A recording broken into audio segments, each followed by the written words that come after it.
اعوذ باللہ من الشیطان الرجیم، بسم اللہ الرحمن الرحیم۔ سجدے کی دو اقسام ہیں۔ پہلی قسم ہے سجدہ تعظیمی۔ سجدہ تعظیمی کا مطلب یہ ہے کہ جو فقط سامنے والے کی تعظیم کی خاطر کیا جائے، یعنی سامنے والے کو اپنا رب خدا نہ سمجھا جائے، اس کو عبادت کے لائق نہ سمجھا جائے، انسان کسی کی تعظیم میں سجدہ کر دے، اسے کہتے ہیں سجدہ تعظیمی۔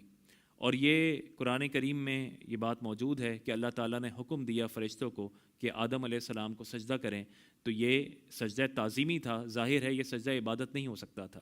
اسی طرح یوسف علیہ السلام کے بھائیوں نے آپ کو سجدہ کیا، اس کا بھی قرآن کریم میں ذکر ہے، تو یہ بھی سجدہ تعظیمی تھا، یہ سجدہ عبادت ہرگز نہیں ہو سکتا۔ تو یہ جو سجدہ تعظیمی ہے یہ پچھلی امتوں میں جائز تھا، لیکن ہماری شریعت میں یہ حرام اور گناہ کبیرہ ہے، لیکن کفر نہیں ہے۔ نبی پاک صلی اللہ علیہ وسلم نے ارشاد فرمایا، حدیث پاک کا مفہوم یہ ہے کہ میری شریعت میں سجدہ تعظیمی منع ہے، اور اگر مخلوق کا مخلوق کو سجدہ کرنا جائز ہوتا تو میں بیویوں کو حکم دیتا کہ وہ اپنے خاوند کو سجدہ کریں۔ تو یہ جو سجدہ تعظیمی ہے یہ حرام ہے، یہ گناہ کبیرہ ہے، یہ بالکل بھی جائز نہیں ہے، لیکن یہ کفر نہیں ہے۔ اس لیے اگر کوئی اپنی جہالت کی وجہ سے کسی زندہ انسان کو یا کسی مزار کے سامنے سجدہ کرتا ہے تو ہم اس کی نیت پوچھیں گے کہ وہ کیا سامنے والے کو خدا سمجھ کر سجدہ کر رہا ہے یا وہ تعظیماً سجدہ کر رہا ہے، محبت میں سجدہ کر رہا ہے۔ اگر خدا سمجھ کر رہا ہے تو یہ بالکل کفر ہے، لیکن اگر تعظیماً کر رہا ہے تو یہ حرام ہے، گناہ کبیرہ ہے، اس پر توبہ لازم ہے، لیکن یہ کفر نہیں ہے۔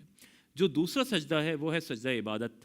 اس کا معنی یہ ہے کہ جو کسی کو معبود سمجھ کر کیا جائے، جیسے کفار کا بتوں کو سجدہ کرنا۔ اب کفار بت کو الہی کی عبادت سمجھ کر سجدہ کرتے ہیں۔ یہ سجدہ وہ سجدہ ہے کہ جو ہر شریعت میں کفر رہا ہے اور ہماری شریعت میں بھی کفر ہے۔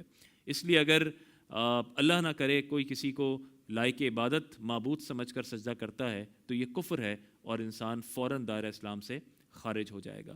اس لیے ان دو سجدوں میں فرق کرنا ضروری ہے۔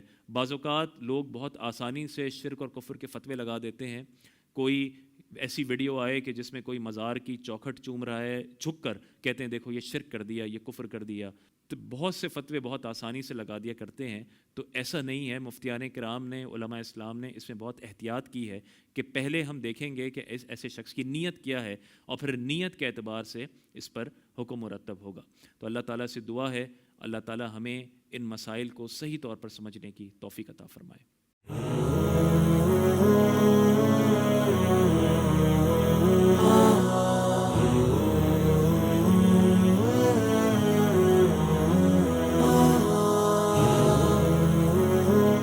Kachi Memon Islamic Center.